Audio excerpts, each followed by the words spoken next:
Hey guys, this is my first YouTube video shot on anamorphic.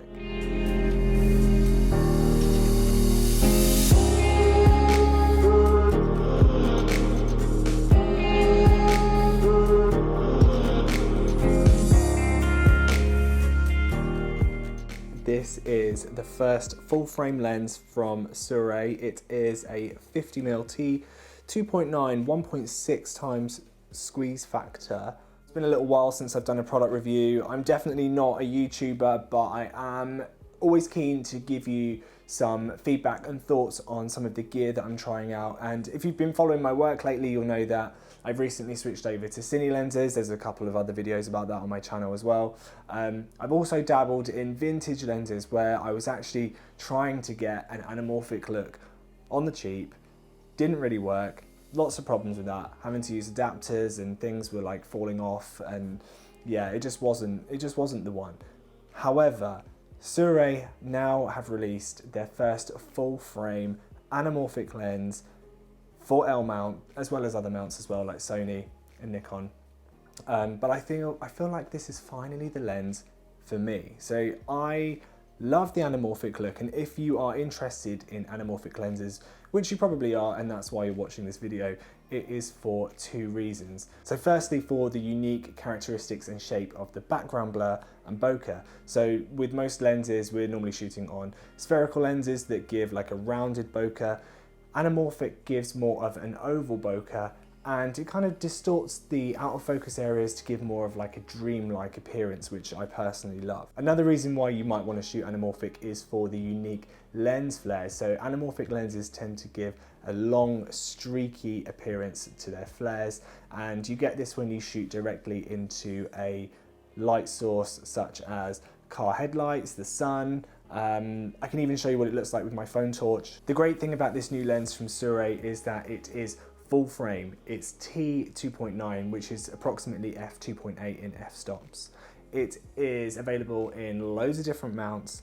It is super lightweight. It is relatively affordable compared to other anamorphic lenses. And for me, because I shoot on Panasonic S series cameras, it's the perfect companion with their 3:2 ratio mode. So whilst this lens is a 50mm lens on the box with the squeeze factor of 1.6, it works out approximately a 32mm lens in reality. Shooting in the 3:2 modes on the Panasonic cameras gives me that extra little bit of height. So when I de-squeeze that, I get a slightly wider field of view than shooting on some other model cameras. If you're like me and you were looking at loads of sample footage of this lens before it was released, and you may have noticed that some of the streaks were quite exaggerated in the footage, and you wondered maybe if it might be a little bit too much for your shooting style, then I'm happy to report that in the final production model of this camera that the streaks are much less pronounced, and I think that actually adds to the versatility of this lens. You're not always going to get massive streaks that are really distracting. It actually makes the lens a lot more usable and enjoyable, and you will still get the streaks, but more so when you're shooting directly into a light source. So you kind of have to do them intentionally. When I was shooting out in London last week, I was trying to get some really exaggerated flares from car headlights. Actually, they came off a lot more subtle than I was expecting, which I think for most people will be good news. So if you follow me on Instagram, you'll know that I'm a big fan of shooting on a gimbal.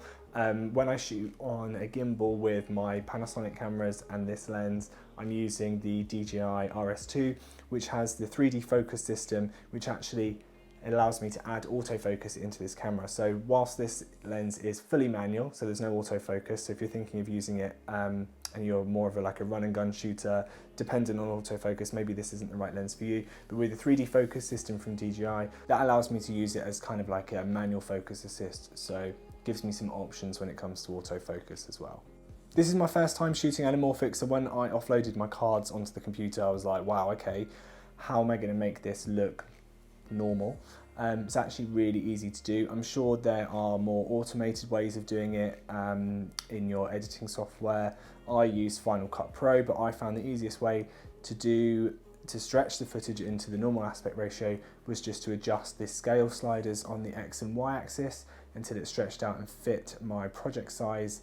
And I'll show you, this is how I do it.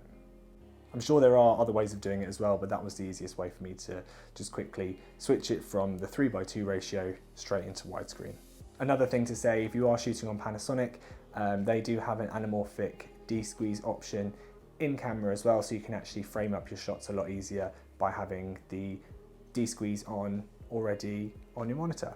If you are using a monitor, I use the Ninja and also the Shinobi from Atomos. They actually have a de-squeeze function built into them as well, so that allows me to see a bit better how the final shots are going to look.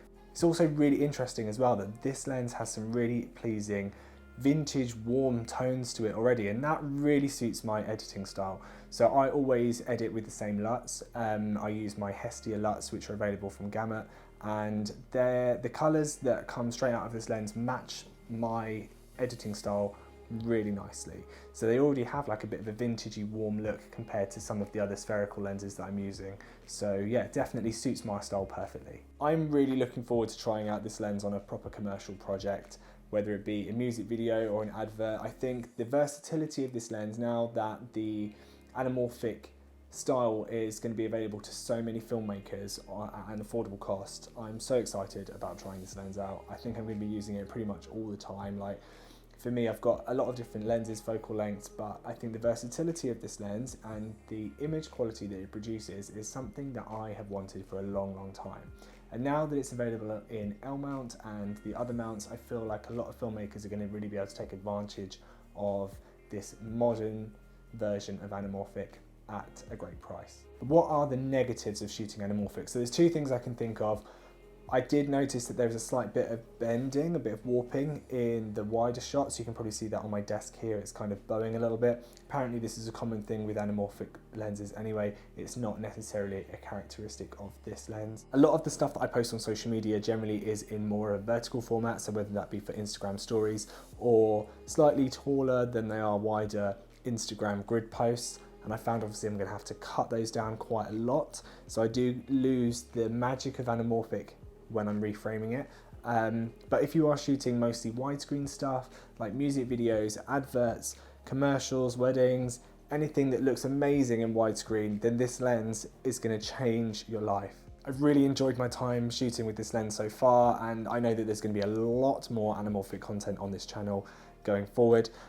Big thank you to SIRUI for sending me across this final version of the lens in L mount, which is just, it's match made in heaven on Panasonic cameras. So if you have an S1H or an S5 and you want to get that vintage, commercial, high-end, and I hate to say cinematic look, then this is definitely a lens that you should be considering.